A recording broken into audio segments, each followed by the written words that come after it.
జ్యోతిష్ శాస్త్రంలో చెప్పబడిన 12 రాసులు గుర్తుకు వచ్చి వాటిని ఉపమానాలుగా గ్రహించి అలిమేలు మంగ యొక్క సౌందర్యాన్ని అద్భుతంగా వర్ణించాడు. జ్యోతిష్ శాస్త్రంలో చెప్పబడిన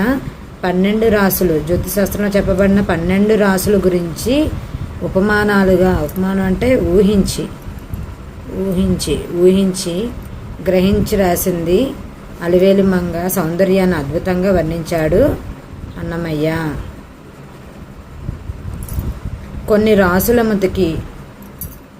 రాసుల మునికి ఇంత చెలువ రాసి, కన్య నీరాసి, కూటమి కలిగిన రాసి అని అలివేలు మంగ గురించి అన్నమయ్య వర్ణించాడు. అన్నమయ్య కీర్తనలు అదివో అల్లదివో కొండలలో నెలకొన్న చందమామ రావే జాబిల్లి రావే అనే పాటను కూడా రాసింది అన్నమయ్య. చందమామ రావే జాబిల్లి రావే అనే పాటను రాసింది కూడా అన్నమయ్య. అన్నమయ్య కీర్తనలోని రసం శృంగార రసం. అన్నమయ్య సంకీర్తనలను వెలుగులోకి తెచ్చింది రాళ్లపల్లి అనంతకృష్ణ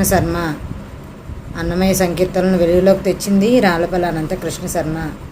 సంకీర్తన లక్షణంను సంస్కృతంలో రాసింది అన్నమయ్య.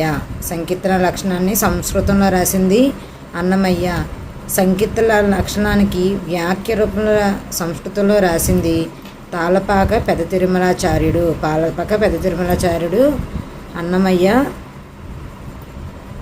అన్నమయ్య కుమారుడు. సంకీర్తన లక్షణానికి వ్యాఖ్య రాసింది సంస్కృతంలో తాళపాక పెద్ద తిరుమలాచార్యుడు.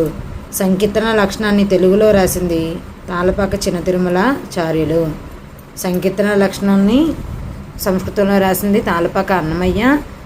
సంకీర్తన లక్షణ వ్యాఖ్యను సంస్కృతంలో రాసింది తాళపాక పెద్ద తిరుమలాచార్యుడు. సంకీర్తన లక్షణాన్ని తెలుగులో రాసింది తాళపాక చిన్న తిరుమలాచార్యులు. విష్ణువుకు అద్భుతమైన నందకము అంశమే తాళపాక అన్నమయ్య. ఈ నందకం నుండి విష్ణువు యొక్క ఖడ్గమైన నందకం నుండి అన్నమయ్య జన్మించారు. లక్కమాంబ గర్భంలోకి దూరి అన్నమయ్య జన్మించారన్నమాట.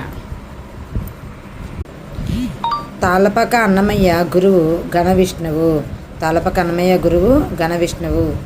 సంకీర్తన శాస్త్రమును కల్పించుటకు అన్నమాచార్యుడే అని వేటూరి ప్రభాకర శాస్త్రి పేర్కొన్నాడు. సంకీర్తన శాస్త్రమును కల్పించిన